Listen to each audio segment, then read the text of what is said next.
What should everyone try at least once in their life? Serious.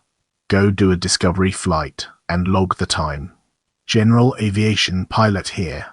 You probably have 2-3 flight schools within 30 miles of your house. They will have something called a discovery flight. You sit left seat where the pilot in command normally sits, and it's usually somewhere around 70 for a 45-minute flight. The instructor will handle the takeoff and landing, and when you get up there, she will give you some headings to fly, maybe an altitude or two to hit, and then take you back to the airport. You get an incredible view of your area, you get to fly a plane, and if you buy a pilot logbook 10 on Amazon or at the flight school, you can have the instructor sign it and have actual time logged while flying a plane, which you can then use towards your license if you ever pursue it. Even if you have zero desire to actually become a pilot, it's an awesome experience. Gift certificates for discovery flights are my go-to for Christmas birthday presents for people that I really like, but don't know what to buy. Wow, this blew up. Thanks for my first, second, and third plat. For those commenting on the price, your mileage may vary when it comes to that, but in general, discovery flights are operated at a loss. For example, at my flight school, time is 130 with fuel included per hour, and instruction is like September 29th, 2024. So September 24th, 2024 to fly. But discovery flights are less than half that. Taking a bit of a loss on the discovery allows them to possibly hook a student pilot who may burn it check in a 6-month period to become a pilot, so it's usually worth it for them. Some places may be more, but if you're in an area where they're very expensive, there's also likely multiple options and one probably far less than the rest. You likely have some places with a few Cirrus and a Piper, and another place with a Cessna 172, Kinder and Umbrella, but learn a post-apocalypse skill. That's what I call them in my head. Mine was blacksmithing. I took a blacksmithing course over the summer and learned a staggering amount about what it takes to take raw materials and turn them into useful tools. I have a background in geology, and metallurgy has always interested me, so it made sense. Seriously, find something low or no tech that makes you feel accomplished. Woodworking, smithing, animal husbandry, archery, soap making, beekeeping. Hell, grow some corn. Something to remind you where we've been as a species. Hey guys, much like you, I love reading people's stories on Ask Reddit. Unfortunately, there's a lot of weird middle school level, just thought experiment type hypotheticals like nice try Baskin Robbins. I don't find this compelling, so that's why I've made it my mission to trawl and crawl through Ask Reddit and find the very best content and put it in your ears. That's why I'm begging you, like and subscribe. If there's anything I can do to help you out, give you the kind of content that you crave to help you get through your workday, let me know in a comment. But please like and subscribe. Visit a national park. Far amazing. Enjoy your country's nature, wherever that may be, you know. State parks too. Holy crap, for a comment that I quickly posted in passing before work this morning, this sure took off. Thanks for the silver, and glad to see all the national park monument force love. I'm a linguistic pattern analyst, certified fluent in 5, and I can say this is legitimately some of the best advice. You will learn so much about a culture from their colloquial dialects and national languages. In prison I knew a white supremacist, big skinhead guy named Kenny. For fun I taught him Spanish, a little each day.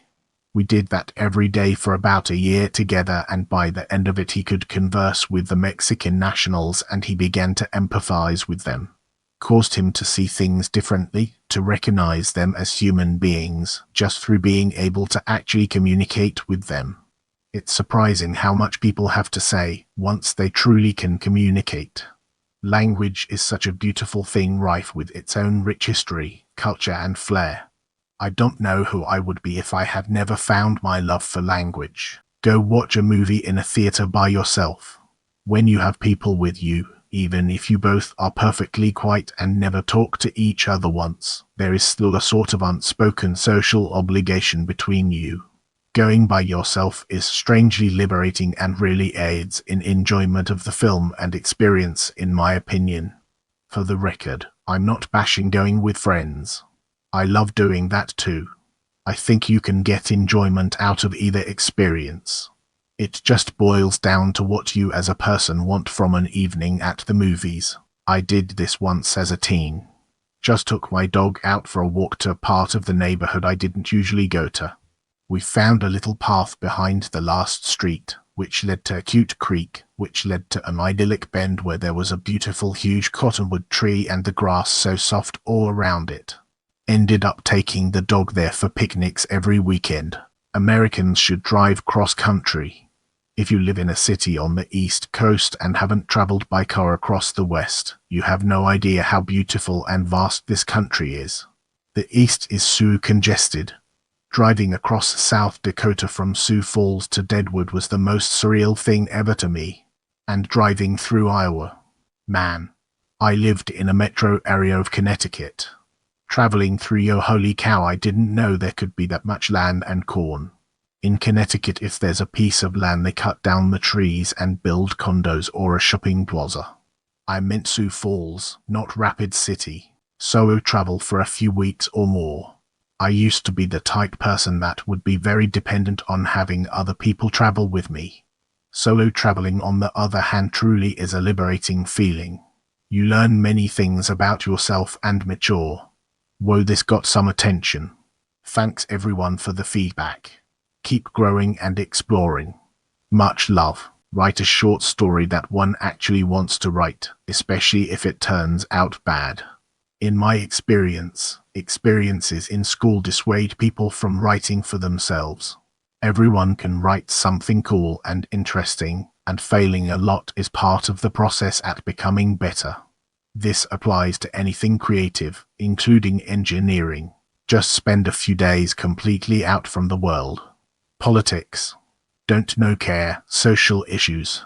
Don't no care. Finances, health, friendships, enemies, items, etc., etc. In today's world, I fear sometimes the amount of information some of us take in might be a little too much in the long run. It's strangely nice to pretend like nothing exists outside of go to work, have a snack, chill, sleep. Important note, only for a few days, however. This year, like I said, I'm having a midlife crisis. I've started a YouTube channel and I'm on a big health kick.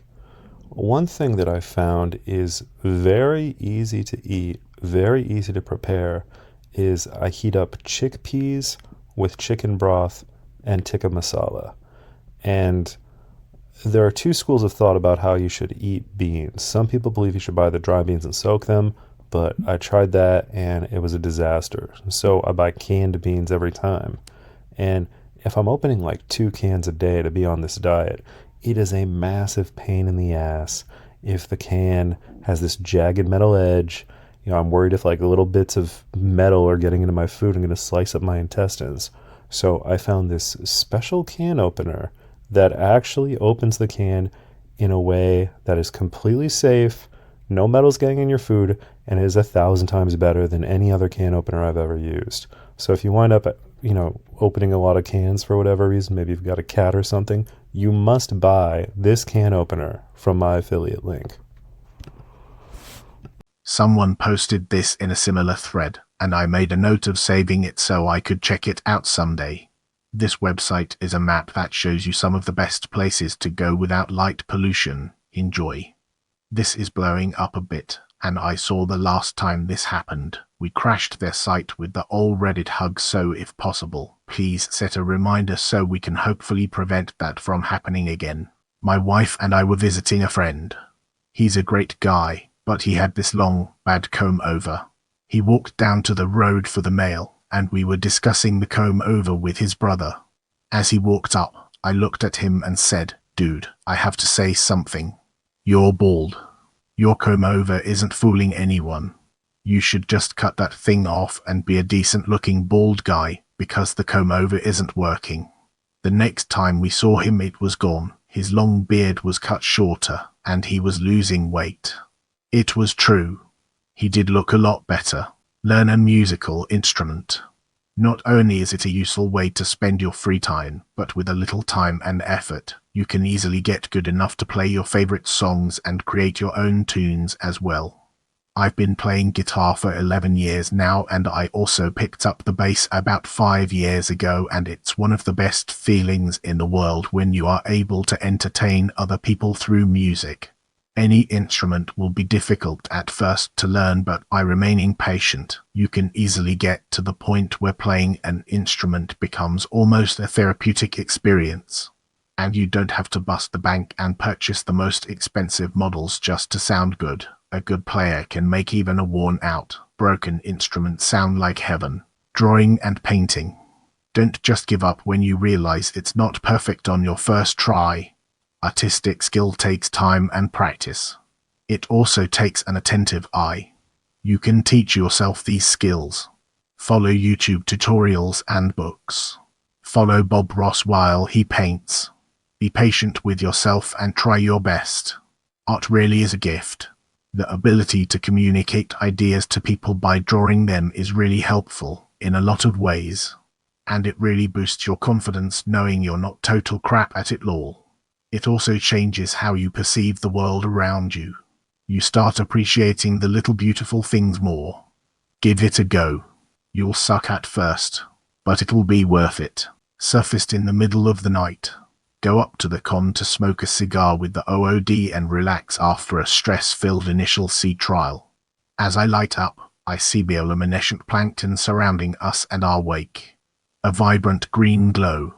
I almost re-enlisted that day. Actually, it's a pretty strange series of events and happenstances that led to me being able to speak the languages I do. I was partially raised by an Austrian immigrant family for a large portion of my childhood, and only 35 people in that family spoke English, so I learned German very young, could speak both fluently by the time I was 5. I was placed in an advanced placement boarding school for troubled children. I was indeed a difficult child, but immensely blessed with loving family. 2 loving families, in fact Lowell and then my 2 roommates were Puerto Rican, the both of them. One could quantify and solve incredulously complex mathematical equations. He was doing non-Euclidean geometry by the time he was 11. He also had stabbed a classmate. The other was a very skilled computer hacker whose very same skills landed him there with me. Neither of them spoke much English, and I naturally adapted to languages, so within the year I lived there I was nearly fluent as it stood. Still talk to both of them to this day. Franco, the mathematician, is unfortunately in prison, but I write him often. The hacker actually has a job at Microsoft, and he too writes Frankie. My family is very Norse. We are Nordic Ashkenazi Jews. Believe it or not, that's a thing. And at a young age in shul and yeshiva I learned to read and write and speak in Hebrew. I took it upon myself to learn the Elder Fathark and Old Norse, and from there got certified in 2015 in Norwegian. And that, dear friends, is how I learned the languages I did. Languages have a history in my family. Every male member of my family speaks more than 3 for 3 generations. It's in our blood, I suppose. There is such immeasurable beauty in languages, and they bring us together closer as a species every time we reach out and attempt to learn them, not only for the native speakers' sake, but for our own as well. Dude, I went to Arizona this summer and we left from near Houston at 6 a.m. We dropped minimal times and I fell asleep and it was dinner time and I'm like, where are we? And the driver was like an hour outside of El Paso. We were still in Texas and at dinner in El Paso. And you think Kansas is big? I'd love to do this, but it is kind of scary. It's been so ingrained that I'm going to get captured and Kildrake Gorgon harvested if I'm not with another person, or at the very least that I'll be robbed and stranded. It's hard to get past when you're told this over and over. Special reason why with friends. I live in the Netherlands where trekking options are minimal or at least quite boring to me. But I like to do some hiking when on vacation. Usually with my wife, but did the W track in Patagonia once with friends, which was great. It's actually on my bucket list. I would like to be in the grocery store when the person in front of me is struggling to pay for their food, and I would like to have enough money to just anonymously pay for their groceries and not have them know who I am, but to just ease a little pain in this world, allowing them to go home that evening with a full carload of groceries for their family without having to worry about the money. I've always wanted to do that, but I don't ever have the resources.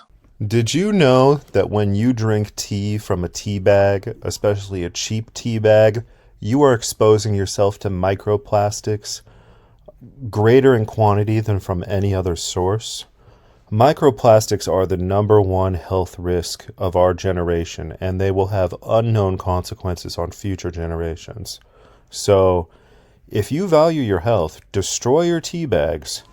But that doesn't mean you can't enjoy great tea. I'm going to post affiliate links for my own homebrew loose leaf tea concoction that I drink every single day. It has no microplastics, and it honestly tastes better than tea from a tea bag ever did. So be sure to click the links below and get on the loose leaf tea train to avoid poisoning yourself and your children. Solo travel is fantastic. Booked a ticket to Paris from Dallas in a whim. Met with a Spanish guy at the hostel I'm staying at, and he had 2 tickets to the riverboat tour on the Seine. We take the metro and are walking by the Eiffel Tower. See a gigantic cloud of smoke in the sky. Hope everyone is okay. Get on the boat and it's a crazy sunset with all the smoke. Look farther down the Seine and we see the Notre Dame on fire. So yeah, I planned on a tour the next day and that never happened. Hung out with him the next 3 days and we go out separate ways. He texts me a couple months later to say what's up and see how everything is. Tells me he got a job working as an intern chef in a restaurant that had the menu created by Jose Andres. Lo and behold, it's like it's in the North Dallas area. I'm like, what part? Frisco. Dude, you're fucking with me. I walk outside the restaurant I was working at and take a picture of the place. Sorry for the long story, but it's crazy that it all conspired from taking a random flight to Paris. Also, it was fun getting lost in Marseille. My phone died and I swore I was close to the hostel, but I can't figure it out. So I stopped at a bar for a pint, charged the phone. I'm right next door to it and the plaza is literally down some stairs from the hostel. Astronomer here. Check out this dark sky map and see what locations are near you, as you might be pleasantly surprised by what you find. My anecdotal experience is you start to see Milky Way in the light green on the scale of this map, but of course the darker you get the better. Also, double check the moon won't be up when you head out. Probably less than a quarter full is the way to go. Also, don't keep grabbing your phone when out there to look up constellations or whatever, because it takes over 10 minutes for your eyes to adjust to night vision and see things properly, so each time you do that you're screwing it up a little. Have fun. This worries me update. This post worried me personally basis. I'm afraid to tell my crush that I love her. Update well, thanks for encouraging me. Guess I'll edit again if I'm going to get the chance to tell her. PS, not really a crush. Read some stuff online that confirm I might be actually in love with her. Taking a road trip with your friends.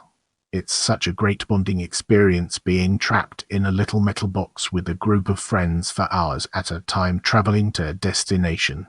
You'll drive each other crazy. You'll make each other laugh. It truly is a wonderful experience. I was a heroin addict for many years. I was actually at the point in my crazier period wherein I was changing distill morphine number 3 into distill morphine number 4.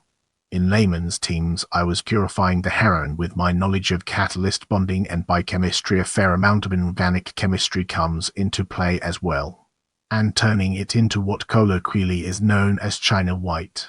I got caught with some on me, and the Gilbert Police Department agreed not to charge my wife with possession if I plead guilty to all the charges, including her weed pipe. I did.